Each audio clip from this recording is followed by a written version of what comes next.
This week we talked about the role of assistive technologies in the classroom, and I think these are really important because it's how we're able to address the needs of the students with disabilities and how we're able to use our technology and use our improvements that we've made in order to make the learning process easier for students, even if they have struggles of their own. Past experience that I've had, something that I can think of is like on our computerized testing in grade school, we had different tools that you could use on the test, like the striking tool or the highlighter or whatever, to where if you had a passage where you're reading a bunch, you could use the highlighter and go through and highlight the important things and also highlight things so you don't forget them, as well as like a striking tool that eliminated the wrong answers. And obviously these were useful tools for all the students, but I thought they were especially useful for people who had issues with remembering important details. They could go through and highlight the key facts in something to where they can go back and find it for the answers.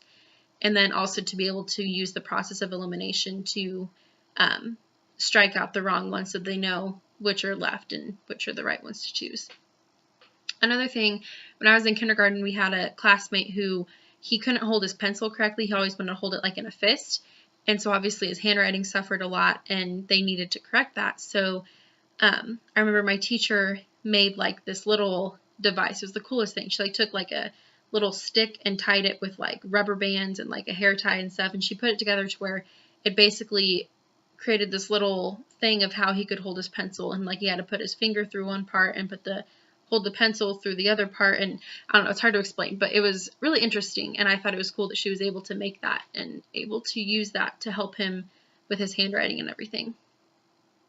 Out of the ones that we talked about, the ones that we looked through in the module, I thought the AbleNet thing was really interesting, like the where he had the IntelliKeys USB thing set up where he had like the keyboard on there and was using that. And I think it's important to have stuff like that to where the students can use outside tools like that to be able to visualize and to use the tools to their advantage in order to understand what's going on and everything. 3 of the applications that I looked at were communication, the physical side of things, the mobility, and the existence part. And the communication, it kind of talked about messaging with like keyboards and stuff like that, but I thought about like with communication with using like whiteboards or anything like that, where basically anything that addresses a different form of communication for the student that they're able to understand better, whether that be actually face-to-face talking if that's what they need, or using the whiteboards, or using other devices like on their computers or whatever to be able to communicate with other people to know what's going on. I think any communication tool would be important to be able to address multiple needs. And then with the physical thing, I thought about like mobility and having accommodations for the physical disabilities, such as like doorways wide enough for wheelchairs and everything, as well as ramps and elevators if they're needed. And ramps and elevators wouldn't be as much of an issue probably in a standard classroom, but maybe the doorway size would be, or making sure you are conscious of like the aisle walkways and stuff and making sure that there's enough space for a wheelchair student if needed.